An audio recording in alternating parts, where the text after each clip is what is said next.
Protesters in Ottawa, where we heard that before. A group of vocal protesters descended onto the nation's capital over the weekend, I guess trying to rekindle some of the quote-unquote magic from January and February of this year. What happened in Ottawa over the weekend with that Rolling Thunder protest? Let's find out. Justin Ling is on the line, freelance investigative journalist. Welcome back to the show, Justin.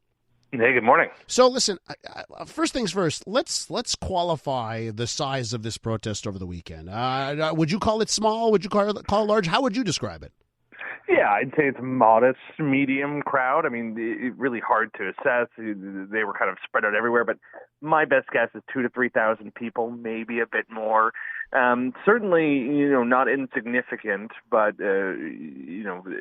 there's certainly a lot of 2,000 to 3,000 people strong protests that take to Parliament Hill, several times a year. So not exactly the most impressive turnout imaginable. And, there are motives to every protest. Some groups can say, well, we're here for this reason, but in the background, they're actually there for another reason.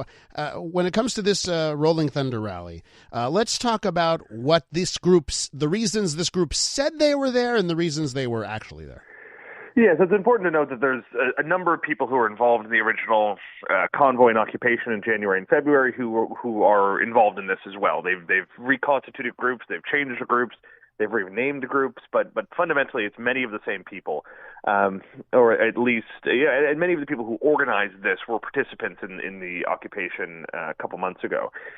So the stated objectives are kind of nebulous, right? There was claims that they were there to honor our veterans, although it wasn't quite clear what that really meant.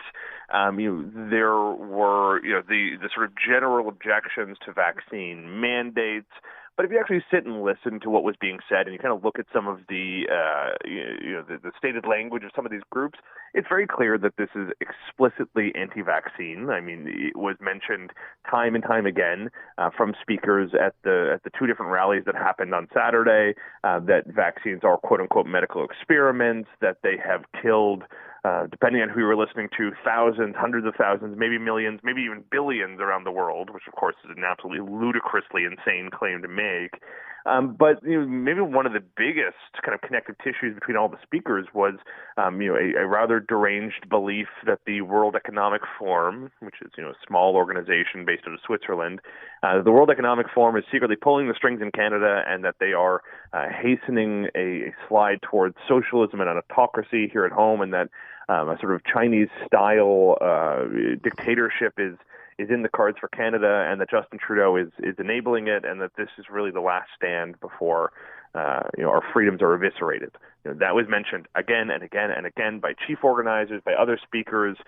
Chris Sky is a guy who kind of capped off the event on Saturday with a rambling and sometimes incoherent 30 to 40-minute speech, invoked the World Economic Forum time and time again, claiming that they had denied him from opening a bank account, claiming that they were trying to euthanize large amounts of the population, claiming that they were going to install a Chinese-style social credit system. Think of an outlandish claim, and he probably made it. So, the event had a lot of grievances, most of them not based in reality.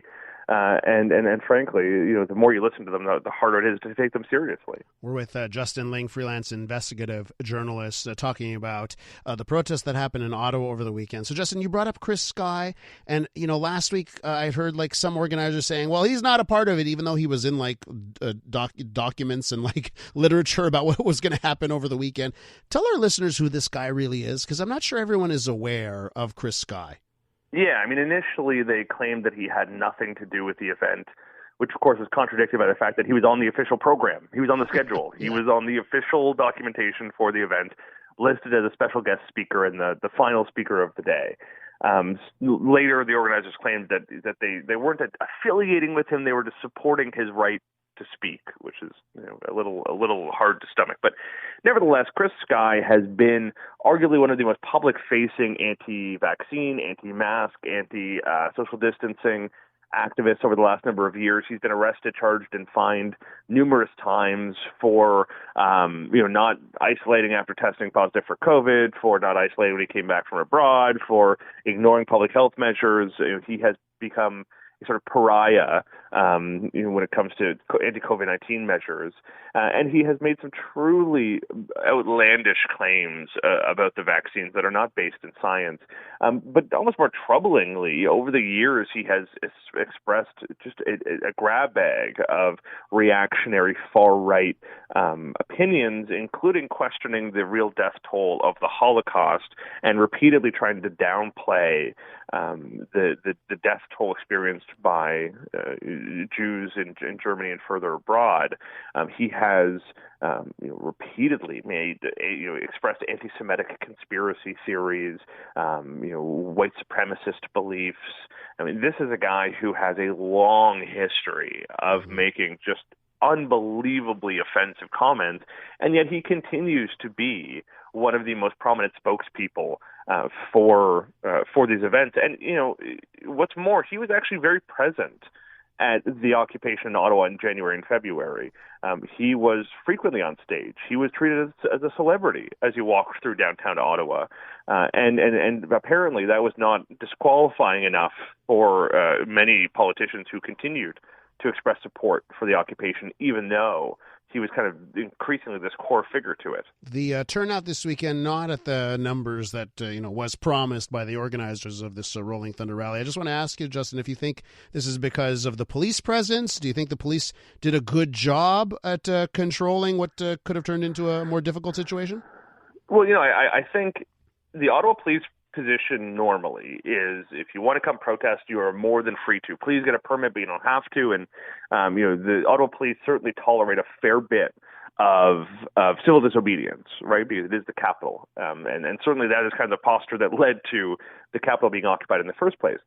This past weekend, the police obviously had a particularly kind of strict posture in not allowing folks to block streets and not allowing them to park downtown and not allowing them to hold some of the rallies they'd hoped for.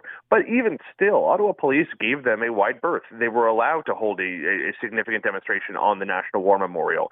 They were allowed to descend on Parliament Hill and hold a day-long rally on the front lawn of Parliament. They were allowed to block the street in certain parts of downtown. So the Ottawa police certainly showed up in force. They towed some vehicles. They made a couple of arrests for people who wouldn't clear the streets. They were certainly there in full riot gear, but they took still a fairly hands-off approach, and frankly, I think it really paid off. These folks were allowed to protest, despite all of their whining that their right to assemble has been infringed. They were allowed, to wave their signs, hold their speeches, and drive through downtown with a convoy of motorcycles. So I think the city struck a good balance. I mean, clearly there was zero appetite for another occupation. But at the same time, the organizers, I think, have started to realize that they've been alienating some of their possible supporters and have said explicitly they don't intend on having another occupation. So it's an interesting balance. I think you're going to see more events like this in the future, but I don't see the groundswell of support that you kind of you picked up on ahead of the occupation in January and February. Justin, one last quick question here. Did any federal politicians show up? Did any Conservatives or any other MPs show up at this? The only politician I saw mentioned, I wasn't there, but I was following some of my colleagues. A Conservative MP by the name of Martin Shields was wandering through the event on Saturday. Apart from that, I didn't see any others. I don't think even Maxime Bernier was there, which was somewhat surprising. I think Chris Sky's kind of prominent role at the center of this probably warded away a couple of would-be participants. But I also think there may be some recognition from many of these politicians that maybe affiliating too closely with these folks is a mistake. Justin, thanks for your time this morning.